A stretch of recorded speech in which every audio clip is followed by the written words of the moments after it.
19:01, muy buenas noches, ¿cómo están? Gracias por acompañarnos en esta jornada histórica, podríamos decir, sin entrar en profundidad qué significa histórico, porque ya estamos en un rito ampliando lo que fue esta jornada de censo en todo el país. ¿Qué tal, Fernanda? ¿Cómo estás? ¿Qué tal, Diego? ¿Cómo Bien. te va? Estás Bien. ansiosa, me parece. Vamos a entrar enseguidita en detalle de todo lo que fue el día de hoy. Fíjense lo que es ahora, si ponemos una comparación, si hacemos lo que era esta mañana en la Costanera de Asunción, esta misma imagen, no sé si podemos mostrar, con la que está ahora. Totalmente diferente. Ahora la gente empezó ya a salir, fíjate lo que es. Esta mañana no había absolutamente nada, ¿eh? La gente cumplió a rajatabla el pedido del gobierno. Y nuestra primera pregunta es, ¿el gobierno cumplió? La gente hoy cumplió, ¿eh? Sí. Muchos censistas en calle vimos, nadie aparte, la gente, la ciudadanía en general metida, los comercios cerrados, gente que caminó en la madrugada porque no había transporte público al salir del trabajo. ¿Cierto? O sea, hubo una parte que cumplió, que es la gente, la que tenía que ser censada.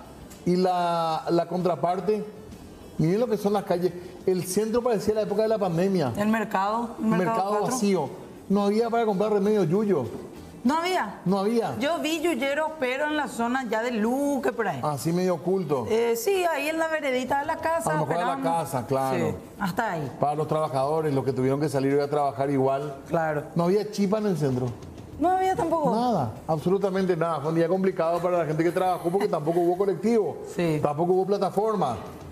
¿Están conformes con el censo? Yo lanzaría esa pregunta para el WhatsApp.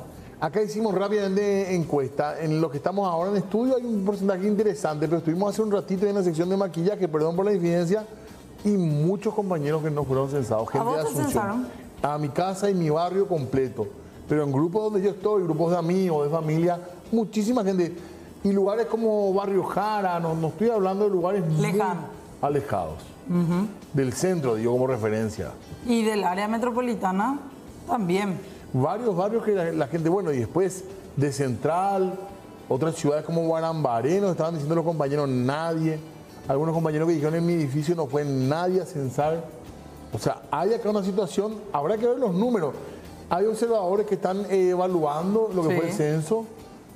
Ya el Instituto Nacional de Estadística sacó un comunicado hablando de una recuperación del censo. O sea, que me parece que hay un tema de reconocimiento de que no funcionó el tema. Pero fíjate vos que en todos estos días que estuvimos haciendo las entrevistas, en ningún momento hablaron de que iba a haber un día de recuperación. Recién hoy, recién después de tantas denuncias, nunca se habló de recuperación de datos. La gente iba a poder llamar, pero se estimaba que iba a ser muy poca la gente. Hay que aclarar algo, el censo rural continúa. El censo rural se extiende por lo menos una semana. Pero lo otro, áreas urbanas, las ciudades. Ciudad del Este hubo gente que no fue censada. ¿También? Ciudad del Este, Hernandaria, gente que no fue censada. Bueno, podemos citar todas las ciudades. Está nuestra línea ahí, el 0985-625-000. Hay comentarios positivos en algunos casos. Hay gente que criticó la metodología. Hay gente que criticó los cuestionarios. Pero lastimosamente no nos tenemos que centrar solo en eso, sino en la posibilidad que tengamos de vuelta quizá un censo con bajo porcentaje de viviendas censadas. Sería el mismo problema del 2012. Sí. Está hablando ahora Iván Ojeda. Bueno, vamos escuchar, a ¿verdad? escuchar. Sí. También como observador. También observadores internacionales presentes en esta jornada. Muchas gracias también a los medios de prensa que se hicieron presentes una vez más. Y en primer lugar queremos hacer un balance de lo que deja esta jornada. Es un balance positivo, porque realmente vemos que la ciudadanía acompañó este operativo en cada rincón de la República. Igualmente agradecer a las empresas, a todo el sector privado que estuvieron acatando este feriado que hemos solicitado con un gran e importante acatamiento. También destacar la gran tarea del voluntariado y, por supuesto, también las personas componentes del Instituto Nacional de Estadística. Agradecer también a las autoridades, a la Policía Nacional, al Ministerio de Salud, al Ministerio del Trabajo, a todas las organizaciones también que se sumaron a este evento. El operativo tuvo un abordaje nacional y realmente estamos contentos porque tuvimos mínimos incidentes en toda la jornada. No hay absolutamente ningún hecho complejo que lamentar. Lo que sí queremos destacar también es de que tenemos identificadas muchas familias a las cuales no hemos llegado, o sea, hay familias a las cuales no hemos llegado, y decirles de que esto es algo típico en los censos de hecho, que son operativos de gran magnitud que se realizan de manera exhaustiva, y a partir de este momento inauguramos también la siguiente etapa que la metodología nos permite, que es el proceso de recuperación coincidente con el censo rural que prosigue por 2 semanas y también el censo indígena que prosigue por 2 semanas. Quiero dar la tranquilidad a la ciudadanía de que en el caso de que los censistas no hayan llegado a sus viviendas, absolutamente nadie va a ser sancionado ni nadie va a ser multado. También hemos habilitado líneas de comunicación como el 178 y también el 911, y sabemos que estas líneas a estas horas están colapsadas porque tenemos una sobrecarga de llamadas de ciudadanos que quieren manifestarse también acerca de distintas situaciones que pudieran haber ocurrido. Por eso es que también habilitamos las redes sociales, en donde pueden escribirnos directamente o también al inbox de las redes sociales y registrar en el caso de que esa familia no haya sido censada. Quiero dar la seguridad de que todos vamos a ser censados en el Paraguay, de que ahora se inicia este proceso de recuperación que es normal que suceda en un operativo tan exhaustivo. Tenemos reportes de varias zonas del país, tenemos una cobertura en el interior del país que ronda los 90%, que es una gran satisfacción para nosotros, pero en el departamento central y en algunas zonas de Asunción tuvimos deserciones de censistas. En algunas partes con la contingencia del ejército y la policía logramos cubrir, pero en otras no se logró cubrir. Entonces, ahora con este proceso de recuperación, que es una etapa que está prevista en todas las metodologías de los censos de hechos en el mundo, vamos a recuperar a aquellas personas que no han sido censadas. Igualmente, creo que tuvimos una jornada productiva, dimos un mensaje como sociedad también del acatamiento de este feriado nacional. Nuevamente agradecer a toda la gente que estuvo involucrada, también a los voluntarios, a los censistas que hicieron un gran sacrificio para poder llegar a la mayor cantidad de gente posible. Las características de un censo de hecho implica que en el día 1, en este feriado, tratar de llegar a la máxima cantidad posible de familias, de personas. Tenemos identificadas las zonas en donde, tuvimos las deserciones o la gente no llegó a registrarse. También hemos tenido muchas llamadas donde la gente nos está comunicando en qué zona, que no hay cobertura. Pero reitero, esas características o esas situaciones se dan mayoritariamente en Asunción y en el departamento central. En el resto de la República, el interior del país, tenemos una cobertura bastante importante. Nuestro axioma principal es de que nadie va a quedar sin censarse en el Paraguay. Reitero, no va a haber multas para ninguna persona en ninguno de los casos. Un censo de hecho implica llegar a alcanzar al final del proceso una cobertura de alrededor como mínimo del 90%. Pero también señalar de que este censo aún no está terminado, como hacíamos anuncio al principio de la semana y también al principio de la jornada y también durante toda la campaña. Tenemos 2 semanas por delante del censo indígena. Tenemos 2 semanas por delante también para el censo en zonas rurales, y esas etapas van a ser coincidentes con un periodo de recuperación para llegar a cada una de las familias.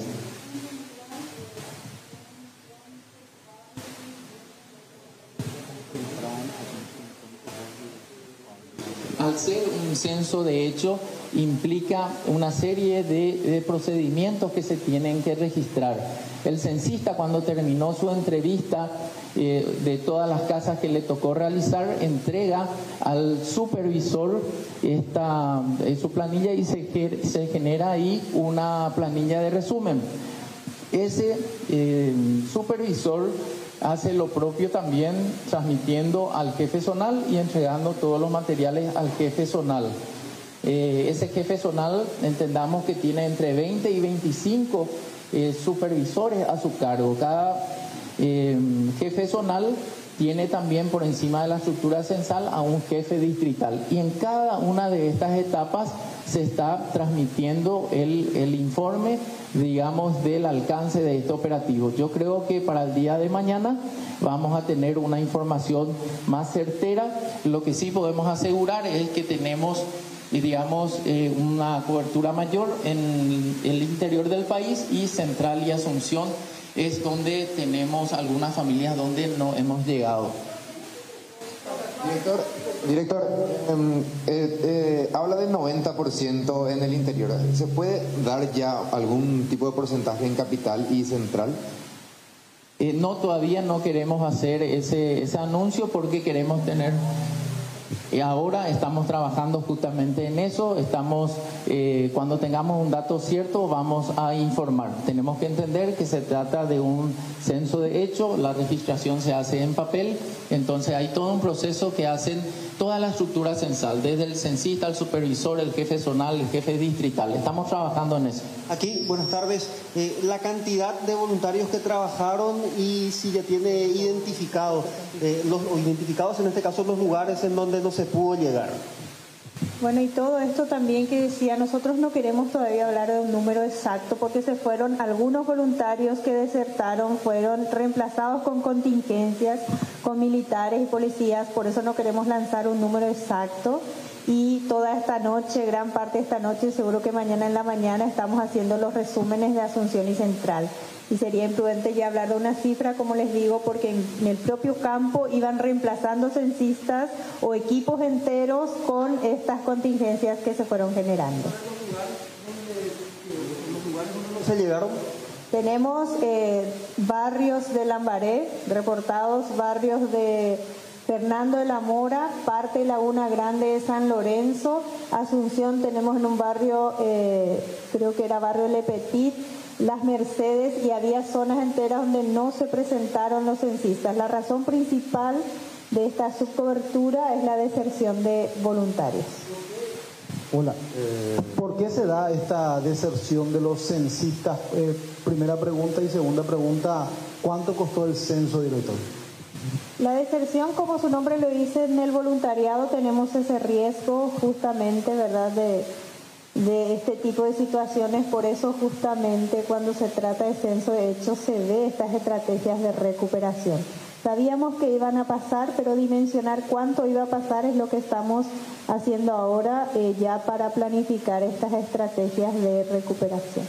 Director, sí, el censo tiene una inversión de $43 millones en un proyecto de 5 años. Estamos en el día 1 del levantamiento censal y vamos con el proceso de recuperación por 2 semanas y la culminación del censo rural y también el indígena. Director, Junior Silva de la Unión TV, con respecto a los censistas que directamente no realizaron el trabajo correspondiente y colocaron la calcomanía en las viviendas, ¿se hace una investigación, un seguimiento en cuanto a las denuncias que se hicieron correspondientemente por parte de los ciudadanos? Ese tipo de situaciones también recibimos las denuncias y ahora vamos a cerciorarnos de cuál ha sido evidentemente la coyuntura que se ha presentado. Nosotros vamos a tener precisamente las zonas en donde ha sucedido esto y vamos a hacer el periodo de recuperación, que es algo típico y característico en censos de esta modalidad. De ser así, ¿cuál sería la sanción para estas personas? No hablamos de sanción, nosotros nuestra prioridad es que todos los paraguayos sean censados, todos los habitantes de la República del Paraguay, nacionales y extranjeros, sean censados. Ese es nuestro objetivo ahora. Sí, buenas tardes, director, y a todos los que acompañan en la mesa.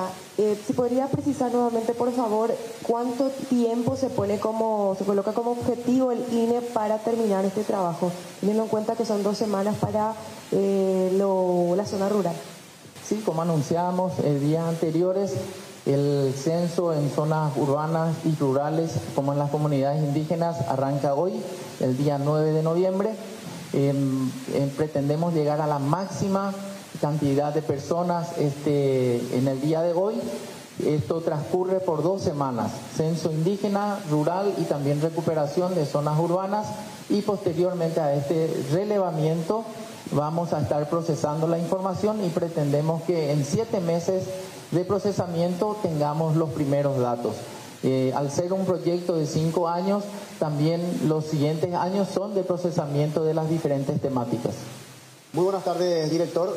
Ricardo Roa de Telefuturo. Primero que nada le quería volver a reiterar la consulta. ¿Por qué estas viviendas, o una gran mayoría, al menos según la denuncia que se hacen a través de las redes sociales, no fueron censadas? Por ejemplo, algunas de ellas dicen que pasaron por el lugar, efectivamente, los voluntarios, sin embargo, en sus casas no llegaron. ¿Por qué se dio esa situación? Otra consulta también tiene que ver con el tema de los voluntarios que desertaron. ¿En qué cantidad finalmente, si ya tienen ese dato? Y por otro lado también, ¿qué se va a hacer con aquellas personas que fueron incluso filmadas, hay circuitos cerrados, de que colocaron las calcomanías efectivamente por vivienda, sin embargo, evidentemente falsificaron los datos? Quería responderle el por qué a veces pasa por la acera y no son censados. Así como explicaba esta mañana, cada censista tenía en promedio 10 a 12 viviendas para hacer. Entonces, no porque pase por la cuadra puede hacer las viviendas de la cuadra, sino tiene su carga de trabajo, y muchos reclamos tuvimos de eso, de que le veían pasar a los censistas pero no llevaban a su casa, porque puede ser que justamente donde está la casa donde se hizo el reclamo es que tiene al censista que desertó, efectivamente. Eso es lo que puedo comentar, de que no precisamente porque pase por su calle le corresponde esa área de empadronamiento. Le estaba comentando que no estamos en ese resumen, justamente cuántos desertaron, y también tenemos que ver cuántos pudimos salvar con contingencias. Director, una consulta que hacen es: ¿a partir de cuándo se va a empezar a pagar los viáticos a los voluntarios que sí cumplieron? Sí, como lo hemos anunciado en semanas anteriores y durante toda la capacitación a censistas y supervisores, ahora nosotros vamos a constatar cuáles son los censistas y los supervisores que han prestado el servicio de manera efectiva. Construimos esa base de datos y en la próxima semana vamos a estar mediante giros electrónicos a los teléfonos pagando ese importe. Lo que sí queremos es chequear debidamente, porque también obviamente nosotros vamos a rendir cuenta de todo esto. Director, ¿cómo se puede determinar en el interior el porcentaje a diferencia de capital y central? Tiene mucha relación con la dimensión de cada departamento. Hay departamentos muy pequeños que rápidamente terminaron y pueden ir generando estos resúmenes que permiten por lo menos tener una estimación. Así como él comentaba, el director comentaba el 90, hay departamentos muy grandes como Alto Paraná que también están en el mismo proceso de resumen final entre esta tarde-noche, y seguro que en la mañana de mañana van a estar terminando ese circuito que comentaba el director, que cada puesto tiene su propio resumen y lo hicimos en papel. Recuerden que nuestro cuestionario fue en papel y ese tiene un proceso de procesamiento y de resumen. Tiene relación con la facilidad, el tamaño, la distribución geográfica, la cantidad de censistas por departamento. La Paraguay TV, se pensó, por ejemplo, en aquellas personas que están en lugares lejanos donde, por ejemplo, no llega señal de teléfono, ¿cómo no fueron censados? ¿Cómo se llega a esa gente? Justamente eso es el abordaje del censo rural, por eso es que se fijaron 2 semanas para llegar a los lugares más alejados de la República. Consideramos en 2 semanas un tiempo razonable para que todas las personas sean censadas. Para la jornada de hoy, ¿cuál era el objetivo, el porcentaje a llegar a nivel poblacional? Ya que una jornada se declaró feriado nacional, se invirtieron varios recursos, muchos recursos, negocios que tuvieron que cerrar. ¿Cuál era el objetivo? ¿Qué cantidad de la población tenían por objetivo alcanzar el día de hoy? El objetivo era el 100%, pero si vamos en el sentido de una cobertura buena, cuando se trata de un censo, si llegamos a un 90% en estas ciudades grandes, es un éxito rotundo, pero siempre uno apuesta al 100%. Ahora también hay que calcular un 90% de cobertura en Asunción y Central implica un 10% de su cobertura y eso implica alrededor de 250.000 personas en Asunción y Central. Por tanto, por más éxito estadístico que tengamos, 250.000 protestas también pueden saturar cualquier sistema de reclamos. Ahora, ¿qué se exponen estas personas que finalmente terminaron pegando la calcomanía y no realizaron el censo correspondiente? Abrir un proceso investigativo. Sí, eso eventualmente se va a considerar, pero acá nuestra prioridad es llegar a que toda la población sea censada. Estamos enfocados ahora en tener el reporte de la cobertura y posteriormente veremos las otras prioridades.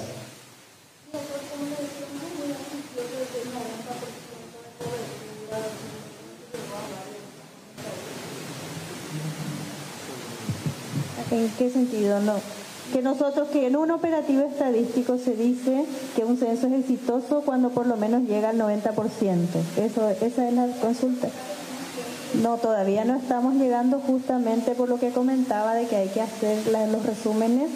Trabajamos en un sistema analógico, eso tiene mayor tiempo para generar reportes con números exactos. Por eso que no nos animamos a hablar de una cobertura absoluta. Teníamos situaciones diferenciadas en zonas, en departamentos del interior, y todos los reclamos se concentran en Asunción y Central. Si bien es cierto, mencionaban que el presupuesto para este operativo es de 43 millones de dólares. Hasta aquí, ¿cuánto fue el monto que ya fue utilizado? Bueno, ahí estamos escuchando la conferencia de prensa, nos estamos enterando de algunas cuestiones de las cuales no se nos había hablado antes, que este proceso de recuperación del cual hablan ahora. ¿Quién va a hacer ese proceso? ¿Quién se va a encargar? ¿Van a ser funcionarios del instituto? ¿Quiénes van a ser las personas que van a volver a ir a censar a las casas? ¿Cómo se va a organizar la cantidad de gente que dice que no fue censada? Casos de gente que le pegaron a la calcomanía y no se censó. En fin, múltiples problemas para una situación que encima ahora tanto está que les dieron ellos mismos a lo que era, a lo importante que era este censo. Hay que ver cómo van a poder justificar al gobierno esto que pasó y que tuvo un costo también muy alto. 43 millones de dólares en total es el presupuesto que había sido asignado para el censo. Si evaluamos las pérdidas económicas de algunos sectores, hay gente o el trabajador de calle. Hay gente que vive del día a día. Y la gente cumplió otra vez. Eso es lo que molesta. El ciudadano cumplió, se encerró, esperó. ¿Hasta cuándo nos van a tener así? Hay zonas, a mí me están contando que ahora 19 con 20, con 25, los censistas están llegando a las casas, específicamente en San Lorenzo. Literalmente, como comentábamos con los compañeros, explotó la línea de WhatsApp. Vamos a leer los mensajes. Acá un señor de entrada nos dice, Barrio Ciudad Nueva. Cerquita. Barrio Ciudad Nueva, Asunción, no fueron censados. A mí me contaron el día de hoy a nivel así de comentario del barrio, como se suele decir. Sí. Zona acá cerquita, Avenida Colón, pasando un poco la Avenida Carlos Antonio López, subiendo un poco más. Cuadras enteras que no fueron censados y ahora admitieron desde el INE porque había cuadrillas así completas del jefe zonal con sus censistas que son 4 o 5, no aparecieron. Así completos, no solamente que uno faltó, en la cuadrilla completa no apareció el día de hoy y cuadras o incluso más de una manzana que no fueron censadas. Y en contraparte veíamos desde muy temprano un montón de gente joven, entusiasta con el bolsito, tocando timbre, golpeando, pero ya vamos a hablar de eso en un ratito, porque tenemos invitados y vamos a hablar de varios temas. Hoy en un rato volvemos sobre la cuestión del censo, pero también hablando de hasta cuándo vamos a aguantar algunas cosas. tenemos de vuelta agenda de IPS acá para charlar con invitados en piso. Se aprobó un proyecto que se había tironeado bastante en estos días y después pareciera ser, y ya le vamos a saludar aquí a nuestros invitados, pareciera ser que esto se aprobó justo cuando medio que nadie estaba prestando atención al proyecto. Y bueno, hay llamados de atención y vamos a hablar ya y le damos la bienvenida a nuestros invitados en piso. Está la diputada Katia González con nosotros. Gracias, Katia, por estar con nosotros. Bienvenida una vez más a nuestro canal. Gracias a ustedes por la invitación y acá encantada de estar con don César. Es lo que hay que escuchar. Sí, don César Álvarez. Así es. Bienvenido, don César, de la asociación.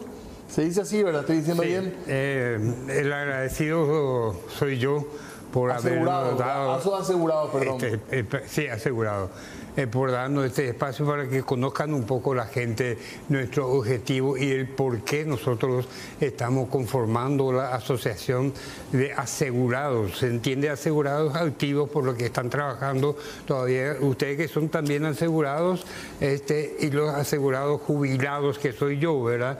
Y asegurados pensionados que por una u otra razón, por algún motivo de salud, no pueden trabajar también. Antes de entrar al tema IPS, ¿pueden calificar el censo de acuerdo a la experiencia personal de cada uno? Una nota, una calificación al censo. Del 1 al 10. ¿Fracaso, aprobado? El censo. ¿El censo? Sí. Yo fui censado a las 8 de la mañana, llegó en casa una... ¿Qué barrio, don César? Fernando de la Mora, zona sur. ¿Con normalidad, digamos? Con absoluta normalidad. Me hicieron 3, 4 preguntas y se fue la chica. Pero duró poco entonces, don César. Ya te digo, me preguntó mi edad, en dónde nací, cuántos años tengo, y 3 preguntas me hizo y se fue. Ese es otro 60 tema. y algo de preguntas había, supuestamente. Nosotros teníamos un folletito lleno que ayer estábamos mostrando. Diputado. Yo hice un censo en mi familia y varios no fueron censados. Zona de Villa Elisa, zona también de Asunción. Nosotros recibimos al censista alrededor de las 2 de la tarde y la verdad es que había inconvenientes, me contaron, por lo menos lo que pude recabar de esa cuadrilla, que estaba tomando una zona que no le correspondía porque había gente que entendió mal o que no se le iba a pagar y entonces directamente abandonó y estaban ellos cubriendo zonas que no le correspondían. Esta es una verdadera irresponsabilidad, el Estado se tiene que hacer cargo, hubo muy buena predisposición, 43 millones de dólares no es moco de pavo para improvisar un tema tan grave, donde como bien lo decía Diego, la gente cumplió, se quedó, hubo muy buena predisposición, gente que preparó todo un espacio para ser escuchado. En la zona terminal, un amigo me dice que le tiraron nomás el formulario, que había 4 familias ahí, le dijeron después vamos a pasar a recoger. Y le dieron el formulario y después no sé si pasaron o no, tengo que chequear eso, pero la verdad es que es sumamente grave. Nosotros vamos a estar pidiendo los informes porque como órgano contralor hoy corresponde que nosotros verifiquemos un poco eso. Bueno, vamos a seguir hablando de esto nosotros y le pedimos a la ciudadanía también atentos porque vamos a continuar hablando de esto, del tema censo, pero también a la ciudadanía atentos a este otro tema porque se habla, atención, de bicicletear una deuda del IPS con un préstamo. Esta es la posibilidad, así de preocupante de todo es. Es preocupante ese proyecto de los samaniegos para ese préstamo para cubrir supuestamente el déficit de medicamentos que existen en el instituto. Preocupante para nosotros los jubilados porque imagínense ustedes, endeudar al instituto semejante cantidad de dólares y si es que después el instituto no puede cubrir esa deuda, ¿a qué van a recurrir? Van a recurrir seguramente a los fondos jubilatorios. Ese es el temor que hay ahora, don César. Ese es realmente el temor que hay ahora. Por eso nosotros estamos en contra, absolutamente en contra de ese proyecto de los samaniegos, que lastimosamente fue aprobado en primera instancia, ¿verdad? Pero nosotros estamos formando una comisión tratando de aglutinar a toda la cantidad posible de asegurados de las 3 calidades y luchar fuertemente contra ese proyecto, porque vemos un poco nosotros apeligrado nuestro futuro en cuanto al cobro de la jubilación. Una cosita nomás, porque usaron por sobre todo el discurso más sensible, porque dijeron no van a haber medicamentos. Y este fin de semana, ya el sábado pasado, no había atorvastatina, no había telmisartán, en Alapril, en IPS Central, Asunción, no había eso. Hay acá algo que se puede decir que se está utilizando este discurso para sensibilizar, porque la gente lo primero dice, no, endeúdense, yo quiero mi remedio. Hay que tener cuidado con eso. Sí, desde luego. Yo soy un testigo muy de cerca me toca, porque yo tengo medicamentos protocolizados que cada mes tengo que retirar. Y el mes pasado no pude retirar porque no había metformina, no había A125, no había enalapril, y tuve que comprar 450.000 guaraníes. Imagínate el costo. Sí, la verdad es que el lunes pasado tuvimos una sesión extraordinaria para tratar 15 puntos del orden del día. Estábamos empezando la sesión y de repente se pide una sesión extra de la extra para meter este proyecto. En 15 minutos se emboscó a la Cámara de Diputados, liderado por Arnaldo Samaniego y Jazmín Narváez, donde posiciona nuevamente esto en el orden del día, cuando lo que se tenía que haber hecho, y nosotros lo dijimos, lastimosamente perdimos, era justamente que esto esté transparente en el orden del día, en una sesión ordinaria, para que la gente se pueda enterar que se va a tratar. Este proyecto y varios otros que se presentan constituyen una vergüenza desde la presentación. La exposición de motivos son plagios, exactamente iguales, revisen eso. Sí. Tienen la misma posición de motivo dos proyectos, uno que reconoce en apariencia una deuda histórica que tiene el Estado de un aporte del 1,5, estamos hablando supuestamente de 78 años de deuda que tiene el Estado paraguayo con la previsional, y otro habla más o menos de 240, 250 millones de dólares, pero sin ningún estudio previo. No se dice cuál es la deuda real, cuáles son las proveedoras, cómo se va a usar ese dinero, a quiénes se les va a pagar, y sobre todo yo no entiendo cómo ellos vinculan si lo que vamos a hacer es pagar deuda. ¿Cómo pagando deuda nosotros vamos a tener medicamentos? Lo que yo quiero que me expliquen, ¿verdad? Porque no tiene nada que ver una cosa con la otra. Yo también me estuve dando vuelta con eso en la cabeza, tenemos ahí un texto también, pero lo que pasa es que tampoco ya hay crédito con la farmacéutica, pues. Lo que pasa es que acá hace falta una cuestión estructural. Por eso es que es tan importante que hoy don César esté acá y que pueda hablar en nombre de esos asegurados, que son los que no se les escuchan, el presidente del IPS y los consejeros que hace menos de un mes estuvieron interpelados supuestamente por la Cámara, después distribuyó unos carguitos y nos olvidamos. Pero se les escuchó, dijeron, nosotros tenemos ahí el testimonio de Jazmín Narváez, dice, no sé si pueden mirar ahí atrás, tenemos un grande, esto para poder pagar a los proveedores de distintos servicios. Hicimos un debate abierto. No, en donde escuchamos a todos los actores involucrados del IPS. Pero yo quiero saber una cosa, Diego. ¿Cómo es posible que el instituto no tenga plata para comprar medicamentos?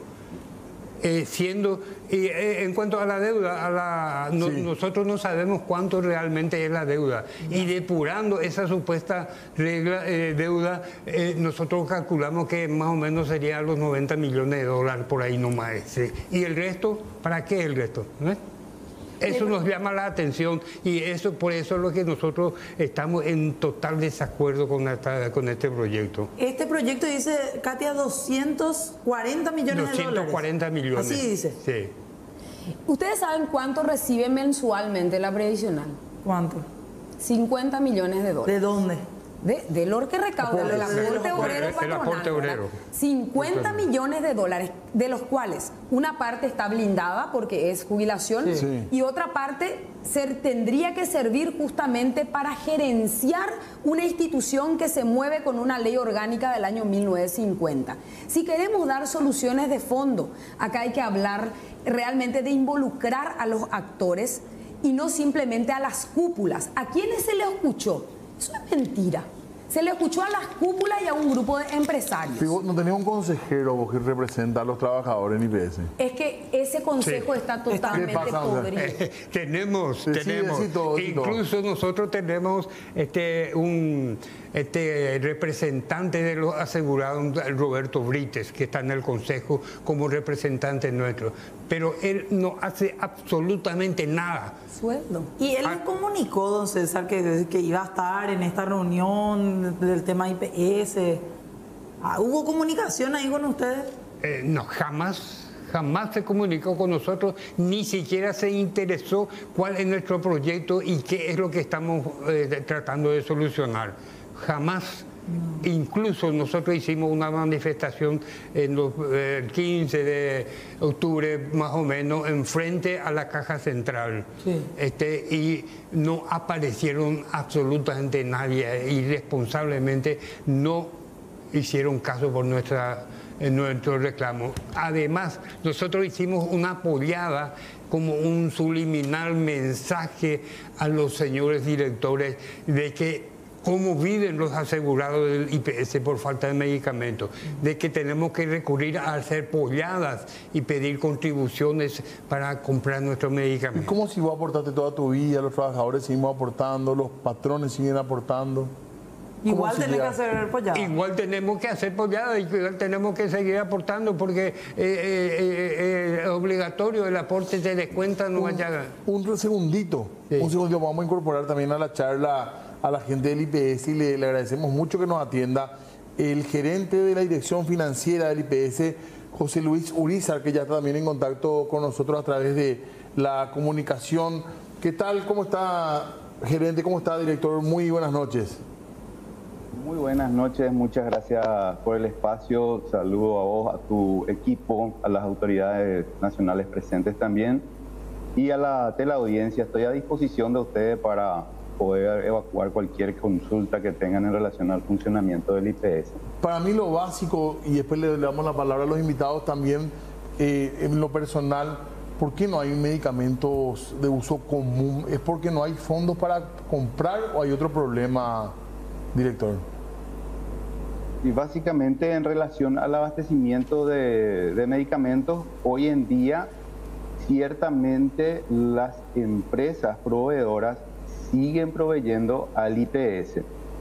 Entonces podemos definir que la falta de medicamentos con la que sí lidiamos día a día no se encuentra relacionada a las deudas con las cuales cuenta el IPS actualmente con los proveedores. Se encuentran más bien relacionadas a los procesos licitatorios que estamos llevando adelante desde el año 2021 y aún se encuentran en trámite. Lastimosamente los procesos relacionados a estas compras son bastante burocráticos. Si bien es cierto, esa burocracia implica una elevada transparencia y una elevada posibilidad de debate y discusión entre los proveedores que se encuentran interesados en participar.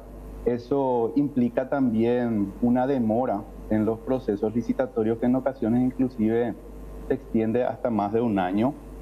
Nosotros como institución entendemos que deberíamos de buscar mecanismos diferentes para las compras de medicamentos e insumos, de tal manera que podamos dar respuesta también en tiempos diferentes a nuestros asegurados. Ya tuvimos un acercamiento con el director de contrataciones públicas, donde nos ofreció una herramienta que actualmente se encuentra activa, que es una especie de competencia o compra resumida que se llama tienda virtual.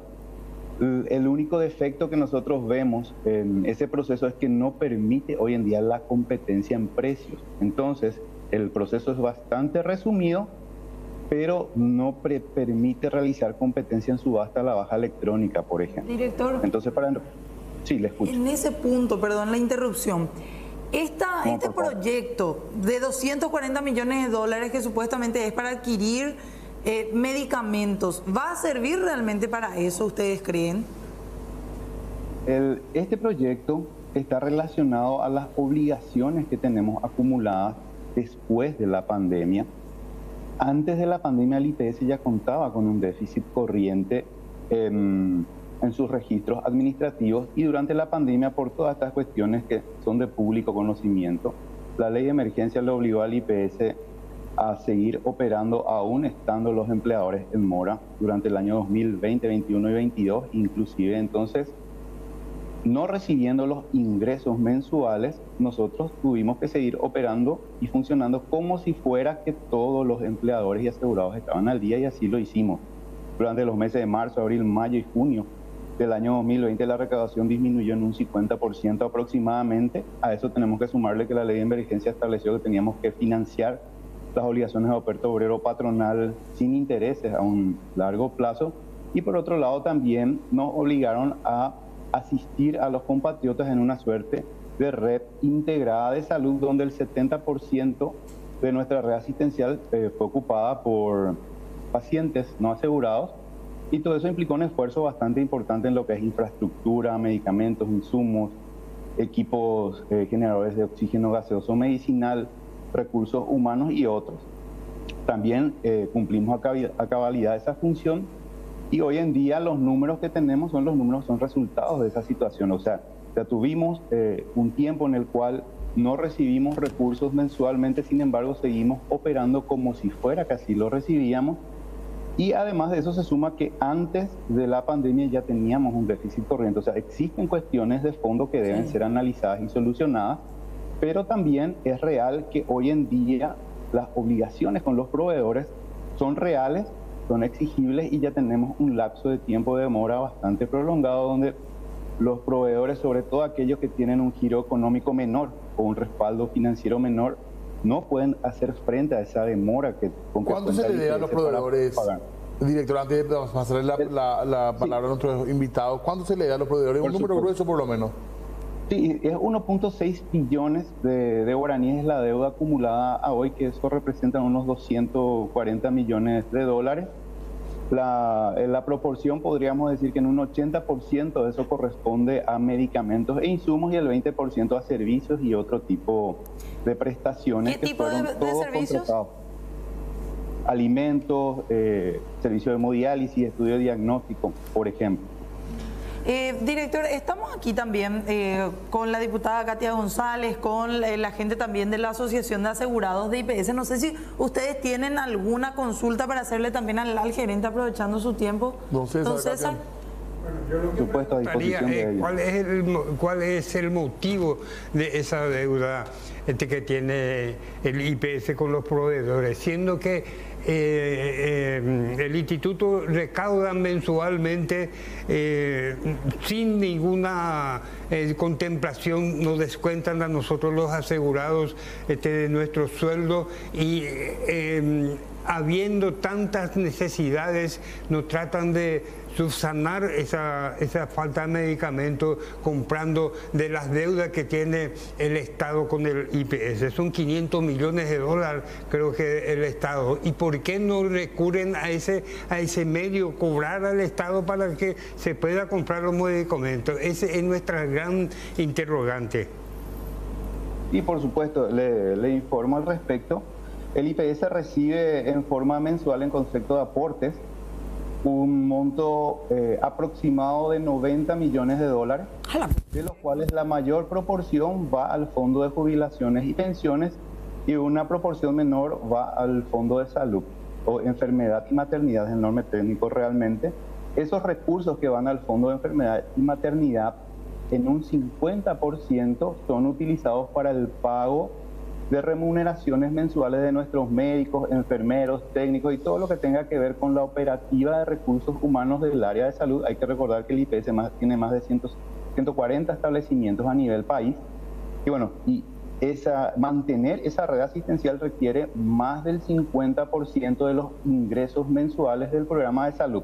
Hoy en día, el 35% de los ingresos del Fondo de Enfermedad y Maternidad se encuentran orientados a cumplir con obligaciones financieras de corto plazo. Entonces, entre lo que es recursos humanos, las obligaciones financieras de corto plazo, ya tenemos cerca del 90% de obligaciones de nuestro flujo de caja mensual, y lo que queda se utiliza para pagar reposos, porque también los reposos o los subsidios por enfermedad se pagan de ese fondo.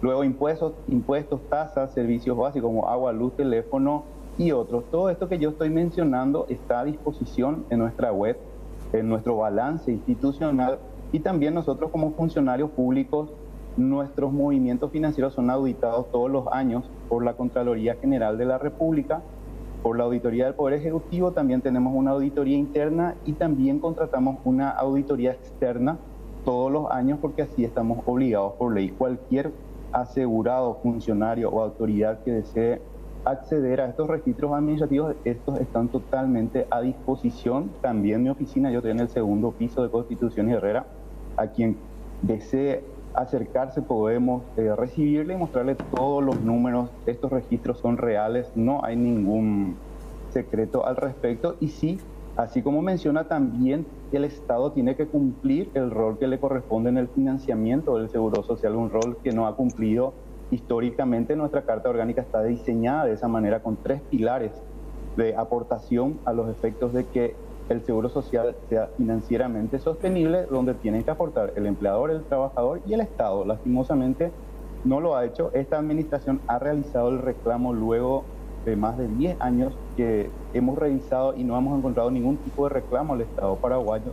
En el mes de septiembre, el presidente del instituto y quien les habla como gerente administrativo suscribió el reclamo correspondiente y estamos aguardando la respuesta. ¿Cuánto debe el Estado? 3.2 billones de guaraníes, que ascienden aproximadamente a 450 millones de dólares, que por supuesto para nosotros la opción técnica y financiera más conveniente es que el Estado abone su deuda. Con eso nosotros no estaríamos discutiendo estas situaciones, pero sin embargo sabemos que esas situaciones ameritan también un análisis bastante intenso seguramente por parte del Ministerio de Hacienda, pero estamos confiados de que van a establecer un mecanismo y un calendario de pago para que eso vaya ocurriendo en los siguientes ejercicios, porque, como les comento, el modelo financiero del Seguro Social se sustenta en 3 pilares, y hoy en día de entrada uno de ellos no está aportando, por tanto de entrada también estamos desfinanciados, y a eso se suma todo lo que les comenté, todo lo que pasamos durante pandemia, y también que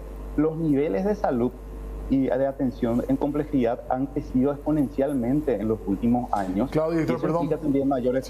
Sí, señor. El tema que ante esta situación de incumplimiento del Estado nuevamente se va a cargar sobre la ciudadanía, claro, con el préstamo. Diputado, quería preguntar algo, César, por favor, si quieren intervenir. Sí, no, yo quiero reflexionar, porque parece cuando yo le escucho a José así que estamos hablando, usted se ha comunicado con el Instituto de Previsión Social. Marque 1 si quiere saber el estado financiero, porque todo está perfecto. Marque 2 si quiere... el IPS hoy, una señora se va a mi despacho y me dice, ella es del interior del país, llama al call center y le dicen, no, usted no puede agendar su cita por call center, tiene que venir acá a agendar de manera presencial. Viene hasta la previsional de manera presencial y dicen, no, esto es a través del call center. No se están agendando turnos ni tratando a los asegurados en el tiempo que necesitan. Acá los problemas reales son los que se tienen que solucionar. ¿Y por qué no se soluciona? Porque hay mucha corrupción, porque hay mucha desidia, porque no hay planificación inteligente, porque no fueron capaces los sucesivos gobiernos colorados, y eso hay que decirlo, porque la gente tiene que entender, de proponer la modificación de una carta orgánica preconstitucional y estronista que establece cómo funciona el IPS de una manera perversa. Hay que separar lo previsional de lo sanitario. Pero ¿por qué no va a hacer esto la CLACE? Porque le conviene que el pueblo esté enfermo y hambreado. Porque si está enfermo, se va y toca la puerta del presidente de seccional para que le dé el remedio. Y si se muere, don César, le tenemos que pedir nuestro cajón para nuestro muerto. Y esa es la realidad que hoy nos debe interpelar. Estoy cansada de hablar con burócratas, cansada de la falta de una solución. Lo que vienen es y nos tiran cifras, y esto es lo que pasa y la pandemia lo que pasó. Todo lo que ustedes quieran, pero ¿cuál es la solución y el abordaje transparente? No en una emboscada, en un proyecto que firmó un legislador y que no se hizo cargo el IPS. Porque ahí tenía que venir el equipo económico del gobierno de Mario Abdo Benítez y toda la previsional junta a explicar lo que van a hacer con ese dinero y cómo le van a solucionar el Inalapril que no tuvo este mes don César. Eso es lo que tienen que explicar. Y eso es solamente una parte, estamos hablando de los medicamentos cotidianos. Si empezamos a hablar de oncológicos, si empezamos a hablar de prótesis, si empezamos a hablar de otros insumos, nos encontramos con verdaderas barbaries. Entonces acá no hay ninguna solución, hay simplemente una presentación de diagnóstico, la solución no está. A mí no me sirve que un burócrata me diga que hay problemas con contrataciones públicas en las licitaciones y que encima este proyecto de ley, lo acaba de reconocer José, no va a solucionar la falta de medicamentos porque no está vinculado luego, porque está por otra arista está circulando eso. Y no viene una Carmina Narváez a decir y a llorar ahí con unos cuantos liberales vendidos, a decir que este proyecto de ley va a solucionar el tema de los medicamentos. Mentira, acaba de reconocer que no va a solucionar nada, porque había sido que lo que está trancado es contrataciones públicas por la burocracia del proceso. Hay que cambiarla a Pablo VI, hay que cambiar a la Batalla y a esos manga de consejeros inútiles que no hacen nada, ni siquiera le rinden cuenta a sus representados. Gerente. Sí. Al respecto, efectivamente, como menciona esta autoridad nacional, concuerdo con que necesitamos realizar acciones que estén relacionadas a solucionar el fondo de la cuestión. El IPS necesita de reforma. Hemos también ya iniciado un proceso de elaboración del estudio actuarial del Fondo de Salud. Ese estudio actuarial es el que realmente nos va a dar el diagnóstico técnico que nos va a permitir posteriormente proponer al Congreso Nacional las reformas que sean necesarias al programa de salud.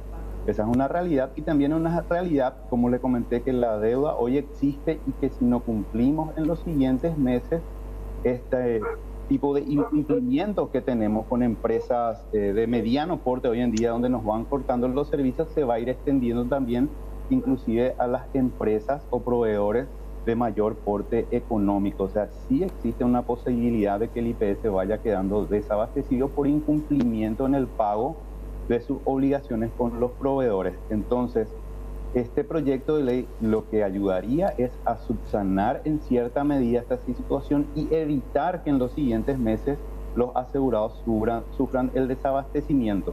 Entonces, reitero, es una medida necesaria, pero no es suficiente. O sea, también tenemos que obtener que el Estado paraguayo nos pague y también tenemos que tener el estudio científico que nos diga qué tenemos que hacer diferente en el Fondo de Salud y qué reformas tenemos que presentar, porque así como menciona la señora diputada, el IPS necesita de reformas urgentes que hagan que el sistema de beneficios pueda seguir funcionando durante otros 70 años. Hay que recordar que esta Carta Orgánica tiene prácticamente 70 años de antigüedad. Director, me encantaría que le escuchara a don César, porque yo entiendo las explicaciones, el tema burocrático también, creo que no es una justificación, pero entiendo que hay un problema ahí. Pero el tema es que para la gente es un medicamento. En Inalapril no tenía, eso no tenía, o sea, para la presión, ¿verdad? Te digo una cosa, a mí poco me interesa a nosotros los asegurados las explicaciones. Lo que nosotros queremos es solución para el problema, porque es la paupérrima situación del IPS y de la escandalosa administración nos lleva a esta instancia de sufrir enfermedades, falta de medicamentos. Primero, el famoso call center. Vos llamás, si te atiende 1 o 2 días, y si te atiende te da turno para un mes para tu consulta médica. El médico te da la receta, te va a la farmacia y no hay medicamento. Esa es la solución que queremos nosotros. Por eso estamos conformando esta asociación que vamos a presentar lucha, vamos a hacer movimientos, vamos a hacer manifestaciones duras, sí, pero tenemos que solucionar este problema. Porque mañana, ¿qué va a pasar? Yo personalmente ya gozaré muy poco de las conquistas que a lo mejor conseguimos, pero están mis hijos, están ustedes que son también asegurados, futuros jubilados, están ustedes, todo lo del canal y todos los más jóvenes que están aportando su plata ahí, ¿verdad? Y nosotros lo que queremos es solución, no discurso fantástico de este señor, ¿verdad? Y Aparte, a mí me da lástima entrar en el Hospital Central, porque yo fui parte de la construcción, estuve en la construcción desde el comienzo del Hospital Central. Entregamos un edificio impecable, un edificio pero fantástico. ¿Qué hacías vos? Perdón, ¿qué hacías vos? ¿Perdón? ¿Qué hacías vos? ¿Cómo trabajabas? Estaba en la parte administrativa, el control de personal y compañía. Apuntador era mi cargo. ¿Hay chance, director, de escucharle así de cerca a los asegurados con estos problemas que uno se imagina que ustedes conocen, pero que tengan posibilidad de plantearle a ustedes también así directamente como lo estamos haciendo ahora? De acuerdo con eso, y como les menciono, mi oficina es en el segundo piso del edificio que está sobre Constitución y Herrera, y por supuesto que nuestros asegurados se organicen y creen una asociación me parece fantástico, porque esa es la manera de construir juntos los cambios. Los cambios no podemos construir por separado, tenemos que trabajar en equipo con todos los grupos de interés. En lo que respecta a la provisión de medicamentos, se está trabajando fuertemente. Imagínense que el año pasado, en el 2021, cuando asumimos esta administración, teníamos solamente el 60% del stock de medicamentos, teníamos 40% de faltantes. Hoy en día tenemos solo el 10%, pero de igual manera, así como ustedes dicen, eso no le soluciona al asegurado, porque el asegurado lo que necesita es llegar a la ventanilla de la farmacia y tener ese medicamento. Lo ideal es tener el 100%, pero muchas veces, como les comenté, nuestra ley misma de contrataciones públicas nos ata de manos y pies para darle soluciones cuando tenemos un contrato ya vigente con un proveedor y este proveedor por A, B, C motivo no puede entregarnos ese medicamento. Nosotros no podemos salir y comprar directamente de la farmacia de enfrente. ¿Por qué? Porque la ley de contratación nos dice o le rescindí el contrato o tenés que hacer un nuevo procedimiento por vía de la excepción que te lleva aproximadamente entre 30 a 40 días. Entonces, no tenemos la forma de solucionar, como si tiene la agilidad un sanatorio privado, donde si una farmacia no le cumple, compra la de al lado. Ahora, evidentemente, ese tipo de flexibilidad tenemos que buscar en las normas, pero con todos los mecanismos de control y transparencia que sean necesarios para que podamos controlar las ofertas, los precios, los contratos, que todo sea transparente, ¿verdad? Pero tiene que ser diferente porque hoy compramos un medicamento con los mismos trámites que se utilizan para comprar una resma de hoja y eso no puede ocurrir. Es por eso que nosotros estamos generando estas mesas de trabajo con la Dirección de Contrataciones Públicas para buscar los mecanismos de contratación que sean más eficientes. Esa tienda virtual nos parece bastante eficiente, pero no nos permite garantizar el precio porque no está preparada aún como para que los proveedores puedan competir en precios, sino que simplemente lanzar un precio y nosotros tenemos que contratar, y eso no está bien. La competencia en precios es lo que hace que los precios sean mejores. Y luego, en lo que respecta al call center, eso también es un problema que se está abordando de fondo, y el problema más grave que tenemos en ese aspecto es la falta de médicos, pero ya a nivel país. O sea, si nosotros queremos tener una cola de espera menor, tenemos que contratar más médicos especializados, pero ya no existen más médicos especializados como para que lo podamos hacer. Entonces estamos buscando los mecanismos de hacer más eficiente la distribución de esos turnos con las herramientas que tenemos. Por eso que a principios de este año se lanzó un nuevo protocolo que fue bastante discutido y rechazado también, pero el espíritu era justamente eso, buscar el mecanismo para ser más eficientes con los pocos recursos que tenemos. Por eso ya no es un problema del IPS, sino es un problema a nivel país. Gracias, director, por su tiempo, muy amable, gracias por la disponibilidad. No, por favor, a disposición. Gracias. 100% de las órdenes. José Luis Urizar hablando con nosotros también. Para cerrar, sí, don César. Yo me pregunto una cosa, o sea, que la asociación tiene esta preocupación y esta interrogante. ¿Por qué tanto apuro en una licitación para construir un hospital nuevo, no sé? Y siendo que, ¿acaso el hospital sin personal no sirve? Hospital, no hay médico, no hay medicamentos. ¿Vamos a comer como pastillas el hospital para curarnos de nuestra hipertensión, de nuestra diabetes? Me pregunto eso. ¿Y por qué tanto apuro de que están llamando a licitación para la construcción de este Qué grave, porque estamos hablando de un nuevo préstamo y estamos hablando de algo que no solucionaría lo urgente ahora, que es el tema de medicamentos. De manera directa al menos. Gracias por estar con nosotros. De reconocer, o sea que esto nos da argumentos para que el Senado pueda estudiar y revisar este proyecto y que realmente se trabaje en una solución de fondo. Perdón, yo quiero aprovechar un poco esta oportunidad para enviarle un mensaje a todos los asegurados. Adelante. Que se unan para la lucha. que se vayan en forma presencial. Mi número de teléfono es 0991-750-674. Que me llamen a mí para cualquier consulta, para poder asociarse, unirse a nosotros. ¿Podemos reiterar su número otra vez? Así podemos poner también ahí en el Zócalo, don César. 0991 sí. 750-674. Ok. Para que podamos tener más fuerza, porque nosotros vamos a luchar, y eso es nuestra consigna hasta conseguir un mejoramiento. Gracias, César. Gracias. Gracias a ustedes por la oportunidad. Gracias por su tiempo también. Diputada, respecto a esto decía hace, ¿cuánto? Un día o 2 días aproximadamente el senador Martín Arévalo. Huele a un gran negociado, palabras de él. Últimamente hay muchos maletines que están recorriendo por el Parlamento. Algo de olfato va a tener Martín Arévalo, ¿no?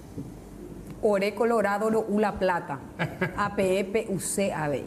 Y hay mucho que realmente en la oposición. Y corre así, como dicen, como siempre están diciendo. Sí, yo creo que particularmente con estos proyectos de ley y la manera en la cual se llevó adelante, estoy seguro que hubo algunos colegas de buena fe, pero la gran mayoría aceitados. A mí no me cabe la menor duda de eso. No estaban presentes, se conectaron solamente para votar, se desconectaron y no hubo quórum en la sesión. 2 más 2, 4. Bueno, queda en el Senado. Gracias por venir, muy amable, ¿no? Gracias, don César. Gracias, diputada. Gracias. Nosotros hacemos pausa. Sí, breve, ya venimos. Bueno, nosotros arrancamos, ¿qué temas calientes? Estábamos hablando de IPS, muchísimos mensajes sobre eso. Arrancamos hablando del censo y preguntábamos a la gente, ¿fueron censados o no fueron censados? ¿Y cómo califican esto? ¿Fue un fracaso o no fue un fracaso el censo que se realizó el día de hoy? Según la gente de estadística, no. Que había luego una contingencia que se va a solucionar en las próximas horas. Pero ¿por qué nunca hablaron de esa contingencia? Ayer ¿cuánto estuvimos acá hablando con el director? Una referencia pero como algo excepcional, no en este volumen aparentemente, porque la gente se queja que ni siquiera puede entrar a la línea telefónica. No se puede. Al 178 habilitaron otros números. Una cosita más, ya leemos los mensajes de la gente. ¿Te parece un número de llamar así? Estamos, no sé, la forma de comunicación puede otra. Pero hay gente que sí llama directamente. Pero si hay llamar hacia el 178, si vos tenés WhatsApp, tenés mail, tenés redes. Yo lo que no sé es, Diego, sinceramente, para qué habilitaron, porque incluso decían, si no te atienden en el 178, llama a hablar y a preguntar por qué no te censaron al 911. Al 911. ¿Por qué al 911? Pues te imaginas vos, te esperaste toda la noche, el día del censo, no trabajaste, ansioso, hasta la gente torta le preparó al censista. Merienda. No le vino. Y empiezan ahora a llamar y no te atienden. Dios mío, la frustración del día va a ser esta. ¿Éxito o fracaso? El censo 2022. A mí me censaron, a vos también. A mí me censaron, pero yo tengo una queja rápido nomás antes de ir al mensaje. Sí. De las 6 páginas que ayer mostrábamos, hicieron las consultas de 2 páginas nomás. Yo no me quejé ahí en persona porque yo no estaba. Estaban las personas que viven conmigo y viven en mi edificio. Pero ellos respondieron la pregunta. Bueno. De 6 páginas, 2 páginas nomás preguntaron en mi caso. Pregunté, me quejé para que vuelvan, me dijeron que iban a volver con el jefe zonal para verificar que se haga bien el censo. Jamás volvieron a aparecer. Vamos a los mensajes a ver qué dice la gente. Gracias a todos los que nos escriben. 0985-625-000 para poder comunicarnos en esta jornada. A ver qué dice la gente. Este tema IPS. Andate en el hospital con familia. Acá no me llegaron los censistas, dice. Pasaron frente a mi casa como 4 personas y no llegaron a mi casa. ¿Quién me recupera las pérdidas de mi almacén? Los subsidios, ¿por qué tardan para pagar? Pasa que me pidió y tuve que pagar abogado para que me den declaratoria de herederos. Tema IPS. Sí, otro tema. ¿Cómo van a tener deuda de millones asegurados? Tienen nada.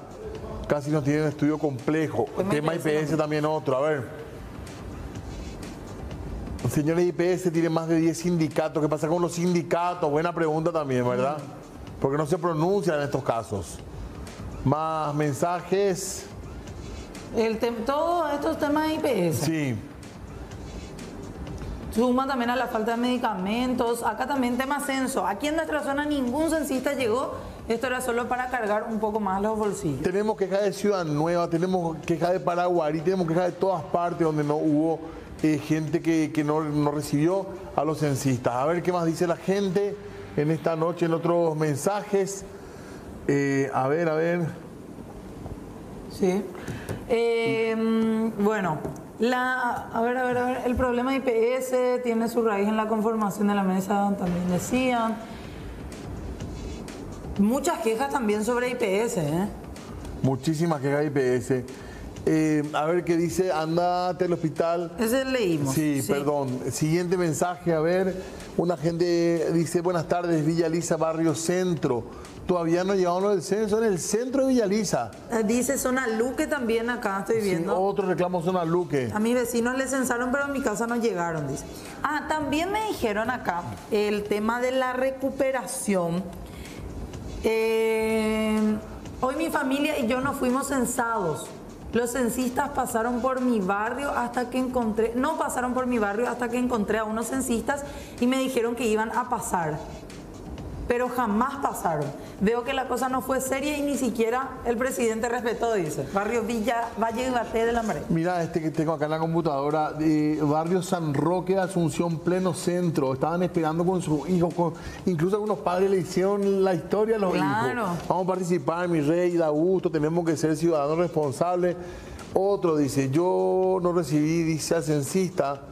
Estamos en Moracuel, Luque, a 2 cuadras de la vía policial, 8 de marzo, no apareció tampoco el censista por ahí. Que muchos mensajes que llegan, imposible de leer.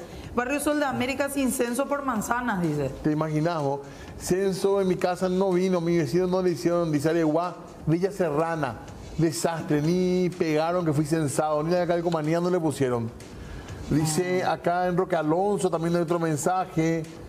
911 está para el reclamo del censo ocupado. ¿Qué pasa si en ese momento me están asaltando? Exactamente. Y violando, qué vergüenza. Y estamos demostrando un poco de precariedad, ¿verdad? Sí. Bueno, también, aparte de todo esto, mi sobrina de 15 años fue censista, decía ahí un mensaje. ¿Qué les parece? ¿Vos sabés que alguna criatura barriendo con la mamá, con el papá para que esté bien la casa, para hasta la silla, el famoso, la silla cable con una mesita le preparaban alguna. Marmolada. Yo he chocolatada con galletitas. Ya que no llegaron para el desayuno, para la merienda. En fin, gente que también da sus testimonios a través de redes sociales que fueron censistas, y uno de ellos es el testimonio de esta joven que compartió a través de Twitter esta serie de datos. Y dice, fui voluntaria, ella se llama Sara, fui voluntaria del Censo 2022 Paraguay. Estos son algunos errores que encontré, dice ella, como censista, como voluntaria. La capacitación no era obligatoria. Muchísima gente no se fue y después apareció hoy como si nada. Eso es lo primero. Lo segundo, el tiempo. ¿Cómo censás un país entero en 12 horas? Es lo que decía esta mujer. Si vemos también, porque ella fue publicando así en varias partes. Número 3, la logística no era clara. Los mapas del INE desactualizados. El supervisor te dice que si no aparece en el mapa, no censes. ¿Cómo entonces se actualizan los datos?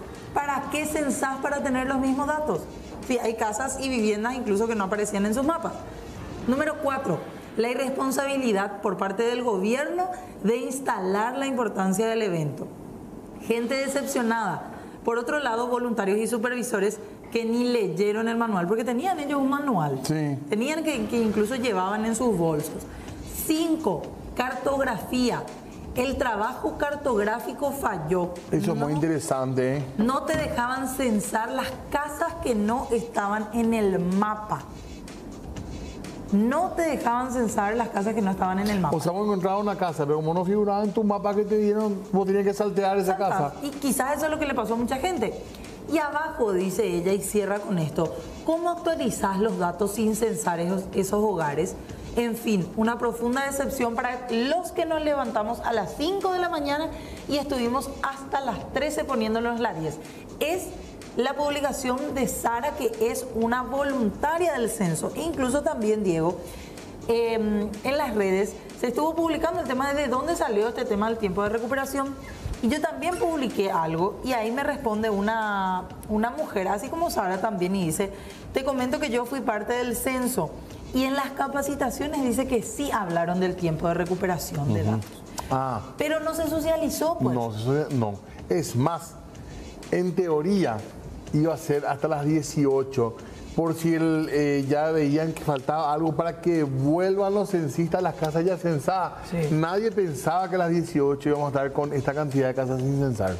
Y mucha gente que dice y da su testimonio en diferentes partes de que después de las 19, en algunas zonas, empezaron a llegar los censistas, después de las 7, después del horario. Bueno, los mensajes no cuesta encontrar calificación. Sí. Esto sacó también el Instituto Nacional de Estadísticas hoy, etapa de recuperación de datos.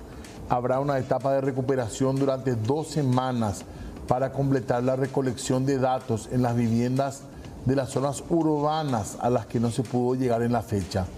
Las personas que no fueron censadas pueden llamar hoy 9 de noviembre hasta las 22 al 178 y los siguientes días de 7 a 18 para reagendar la visita del censista o comunicarse a los números. Hay una serie de números 0962-329-279.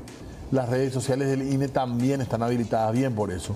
Se recuerda que el censo rural se extiende hasta por 2 semanas. Esa era la historia a priori, que era el censo rural que se iba a extender, no el censo urbano. Hay gente acá también que está diciendo que fue censista y entre 5 les tocaba 40 casas, que para ellos fue imposible de abordar todos en 12 horas, entre 5 personas. Muchos también criticaron incluso la falta de refrigerio. ¿Te acuerdas que dijeron que se le iba a dar a la mañana algún alimento para que ellos continúen? Porque continuaron hasta la tarde. E incluso si censistas o gente que participó del censo como voluntarios nos puede escribir, le vamos a agradecer muchísimo también para poder, incluso si no quieren dar su identidad, respetamos y vamos a leer el mensaje. Vamos a poner ya más mensajes de la gente, una cosa nomás, que no se descargue toda la responsabilidad de los censistas. No, para nada. Porque acá hay voluntariado, hay gente que hizo de buena gana, hay gente que madrugó, que no sea otra vez que ahí donde es más fina, ¿verdad? Y pues acá, ¿cómo se dice? No vaya a hacer que de vuelta se corte por ese lado. Sí. Acá dicen, a ver, justito iba a leer y la persona eliminó. Les digo, les respetamos también a la gente que de por ahí quiera hablar siendo censista, pero sin revelar su identidad no hay problema. Censista que quiera comunicarse, el 0985-625-000. Dice Capiatá, ruta 2, kilómetro 20, barrio Santa Catalina, otro lugar donde no hubo. Hoy no llegaron a mi casa porque no les hacen trabajar a los empleados públicos y descontarles el salario si es que no se presentan, no hacen bien. Como hace 10 años atrás no hubo problema y ahora toda la bilonga, dice. Antes era obligatorio, ahora es voluntario. Claro que le pagan nada, entonces se relajan y abandonan. Entonces busquemos algo más fuerte, dice alguien que reclama el método. Pero tampoco funcionó hace 10 años, esa es la realidad. Ha sido un fracaso, el número 178, hacer las llamadas y no te atienden jamás, fracaso total. Kilómetro 23, ruta 1, barrio Huirano. Acá 2 cuadras, los supervisores paseándose en auto, dice. No, pero eso es lo que... Yo lo que no quiero es que a la gente nuevamente le cargue la responsabilidad o le critiquen a los censistas. Incluso acá me dicen también, muchos jóvenes censistas desertaron porque, atendé esto, primero se dijo que le iban a dar 40 horas de extensión universitaria. Y finalmente en algunas universidades, aparentemente a última hora, cada universidad resolvió dar entre 10 y 15 horas nomás. Le cambiaron la regla de juego. Y quizás eso pudo haber sido motivo para terminar también desmotivando. Claro, hay mucha diferencia. El doble.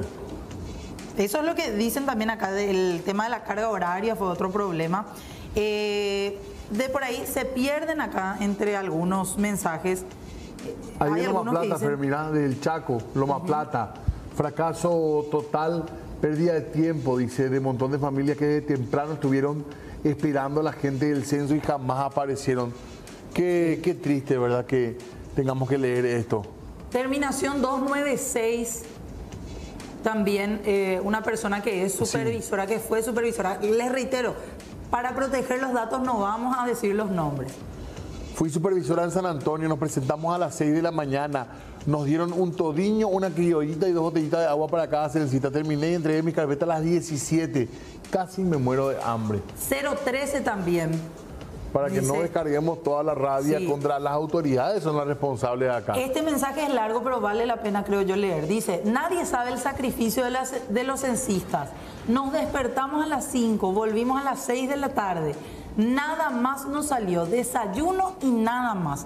La gente se queja por quejar y no sabe esperar. Mucho sacrificio es, y solo por un 100.000 guaraníes, estando en el sol, no teníamos ni agua. Además de después de 15 días nos pagan. Deben ser comprensivos. Yo fui censista, además que son 10, 11 casas. Y es cierto lo que dicen también, que muchos censistas tuvieron que cargar con las casas de aquellos compañeros o voluntarios que no aparecieron al final. Y quizás por eso, ¿viste eso que decía la diputada Katia, que supuestamente se fueron y le dejaron el papel y le digan, completen ustedes? Quizás eso ya era de la desesperación de yo voluntario tengo más de las casas que tenía que tener. Entonces, ya te das cuenta que no vas a cubrir. Me voy y le pido ayuda al ciudadano que él complete. Sí, porque aparte se dice una cosita nomás. Se dice, bueno, hay un viático. Sí. Pero para mucha gente 100.000 guaraníes no es un viático. Significa plata. Digo nomás que mucha gente tenía miedo que al no cumplir con su cronograma no le paguen después el viático. Y mucha gente también se movió porque a lo mejor para un trabajador, pero 100.000 pueden sumar sin situación de... aparte no había donde abastecerse de nada. Y otro problema, había censistas que no tenían cómo trasladarse. Sí. Una botellita, a mí me mostraron en Luque, una botellita de agua, una chocolatada y una galletita, ni siquiera algo dulce. No eran caramelos, era galletitas esas, no quiero decir la marca, pero galletitas de agua que le llaman. La galletita de agua. La que mencionaban ahí. Sí, la galletita de agua con una chocolatada y una botella de agua. Y ellos tenían que cargar, algunos cargaban con un bolso enorme con todas sus carpetas que pesaban también porque eran varios folios que tenían que llevar.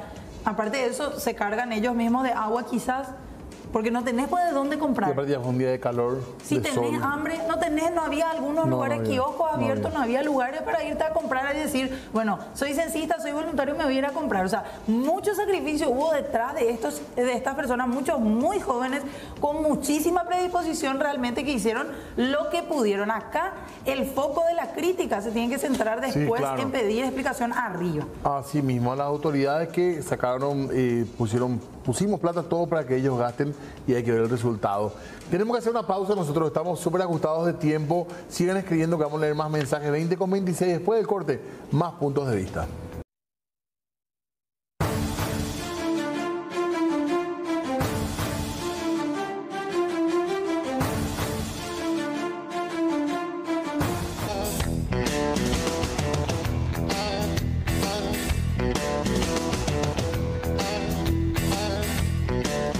Recibiendo todos sus mensajes aquí en Puntos de Vista y queremos hablar también de otros temas que marcaron la jornada. Por fin, dentro de todo, una noticia positiva que va a permitir el seguimiento de este proceso que tiene que ver con la causa Berilo, Reinaldo Javier Cabaña alias Cucho y otras personas implicadas, porque después de una serie de actos dilatorios que fueron planteados en su momento por las defensas de los acusados, en este caso conocido como Berilo, la Sala Penal de la Corte Suprema de Justicia, en este sentido, logró rechazar a su vez todos los actos dilatorios y confirmar a la jueza penal Alicia Pedroso como magistrada que estará al frente de la causa.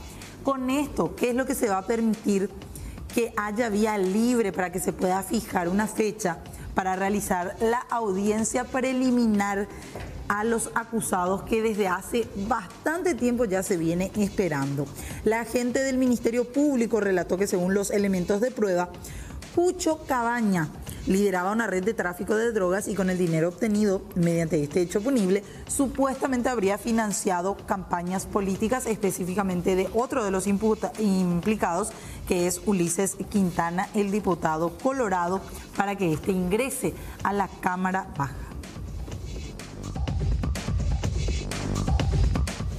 Cambiamos de tema para hablar ahora de la situación de Cachorrón. Recuerdan el caso de esta persona que fue absuelta en un juicio que estaba siendo llevado en contra de él por homicidio.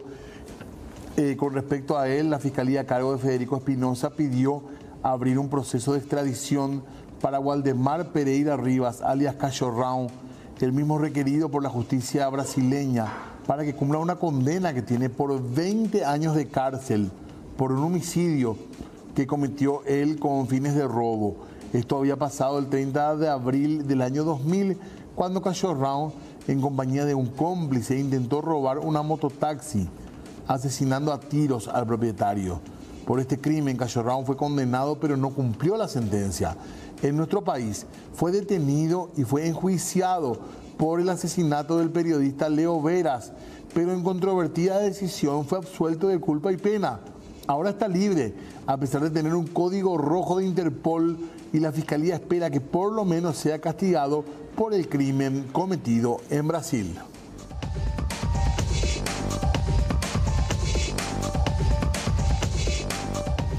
También hablamos de los preparativos que se están teniendo en cuanto a los tribunales electorales de la concertación, y en este sentido el Tribunal Electoral Independiente de esta agrupación política se reunió para debatir sobre temas relacionados con las elecciones internas previstas para el próximo 18 de diciembre. La invitación se hizo por parte del tribunal, sin embargo no acudieron varios de los precandidatos a la presidencia como Hugo Fleitas, Efraín Alegre, además también del precandidato Martín Burt, entre otros.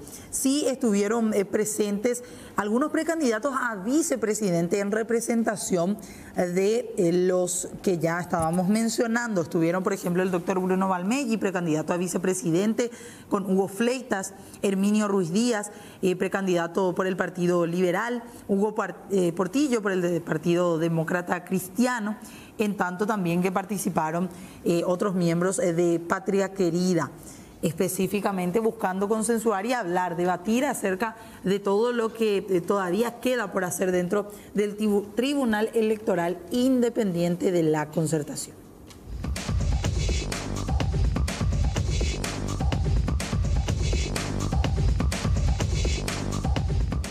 Y una buena para contarles también esta noche tiene que ver con un acto de amor, de donación de órganos, también con el buen trabajo que se hace en el Hospital de Clínicas cuando hablamos de donaciones de órganos. Estamos hablando ya de 150 trasplantes que se hicieron en clínicas. El último fue el caso de Adriana y Claudia. Estamos hablando de hermanas. Una decidió donar uno de sus riñones a la otra. El procedimiento médico fue todo un éxito y ambas se están recuperando en clínicas.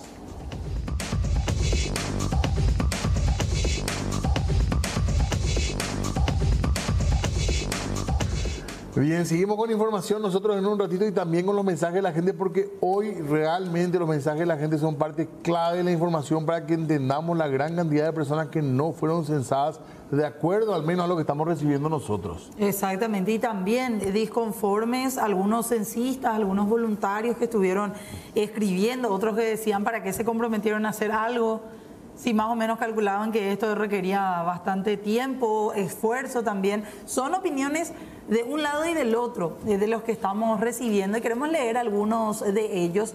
Dice aquí una persona: quería nada más comentar algo que pasó con mi hija. Era voluntario y fue a las capacitaciones. Hoy llegó temprano, donde quedaron con sus encargados. Estaban entre 35, según dijeron, y todo para que nunca apareciera la encargada del grupo. Capiatá, Ruta 1, kilómetro 21. Nada más que contar un poco eso, dice esta madre de una persona que fue también voluntaria. Más mensajes en esta noche. Vecinos frente a mi casa, Bruselas, lo censaron a las 10 de la mañana. Les pedí que me censaran y se negaron. Eran dos mujeres jóvenes. Y quizás era eso que decíamos, ¿no? Sí. Aparecían en el mapa y no les censaban. No le tenían que censar, no le marcaban esa casa. Hay otro testimonio acá de censista. Fui censista, dice, la verdad, una vergüenza. Solo salió desayuno, no almuerzo tuvimos que gastar en nuestro bolsillo para almorzar. En vez de que nos paguen 500.000 por censar varias casas, nos quieren dar 100.000, mientras los jefes ni salen a hacer su control. Una vergüenza en nuestro estado, no debería ser así. Más mensajes, 85-625-000. Una vergüenza total el censo, 40 casas para la zona rural y queda 100 a 200 metros una casa de otra. En cambio, en zona urbana, 10 casas y está una casa al lado de la otra. Muchísimas personas se inscribieron para voluntarios, nunca se les avisó para hacer el censo. Eso es cierto, muchos también que fueron voluntarios y no pudieron participar de esas capacitaciones. Tal cual. Semejante préstamo para pasar una vergüenza, decía. A ver, dice, hola, el censista que llegó a mi casa solo me hizo 11 preguntas y ahí están nombre, apellido, lugar, dónde vivo yo. Eso es todas las preguntas. Le pregunto, me dice si es todo y en el número de quejas no atiende nadie. Los de atención no atienden, autocompletaron nomás las hojas. Mira qué grave esto. Porque el diagnóstico país esto. Sí. Mi familia y yo no fuimos censados, dice. Un sector llenaron de censistas, el otro vacío. Quizás hubo deserción. Ciudad de Ipané. Se llama el número y no atiende. Sector docente nos descuentan por rubro. Este tema de IPS también que habla ahí. También de los dos temas. Bueno, otra situación también bastante difícil lo que se pasa. Vergüenza total le hizo perder el tiempo a mucha gente que podía trabajar, dice. Mientras el presidente por Europa. Ahí está, con un apodo. Buenas noches, quiero decir que a mí lo personal me gustó la forma que fui censado. Todas las preguntas realizadas corresponden. Yo soy guardia de seguridad, estaba cubriendo un comercial por más que estaba cerrado. La censista que me tocó no me encontró y esperó mi hora de salida del trabajo para poder censarme. Muy amable. Estaba ya cansada de esperar, pero lo hizo. Agradezco su predisposición. Mira, un buen testimonio. Qué bueno. Capiatá, kilómetro 19,5, ruta 1. Muchas gracias. Mira, un buen testimonio entonces de alguien contento de cómo le fue en el censo. Por lo menos. Sí, un poco de alivio, ¿verdad? Sí. Hubo mucha gente que sí quedó conforme, que le hicieron todas las preguntas, que se hizo de manera correcta. Y es de destacar también en este caso una censista cansada que le termina esperando también a la persona, ¿verdad? Así mismo. Bueno, 20:40. Tenemos que hacer una breve pausa nosotros. Ya venimos enseguida. Vamos a esperar para mañana, me parece. Sí, mañana hay sesión en la Cámara de Senadores. Varios de ellos ya estaban anunciando que van a solicitar informes a la dirección, al Instituto Nacional de Estadísticas, mejor dicho, acerca de todos los detalles que tengan que ver con el censo. Acá vemos la senadora Desiree Masi, decía, vamos a hacer pedido de informe desde la Cámara y también senadores del Partido Liberal estaban haciendo publicaciones similares que van a estar solicitando todo tipo de informes y explicaciones para conocer, decía aquí el senador Lucas Aquino, en detalle cómo fue utilizado el préstamo de $43 millones para realizar el censo. Muy bien, con esto vamos cerrando también nuestro programa. Mil gracias a toda la gente que nos acompañó hoy. Vamos a seguir hablando del tema, por supuesto, y nos preparamos también ya para la información. Exactamente, el programa que viene desde las 21 horas con nuestros compañeros de la información. Nosotros volvemos mañana, gracias a todos, y ya habrá puntos de vista a partir de mañana a las 19. Puntos de vista.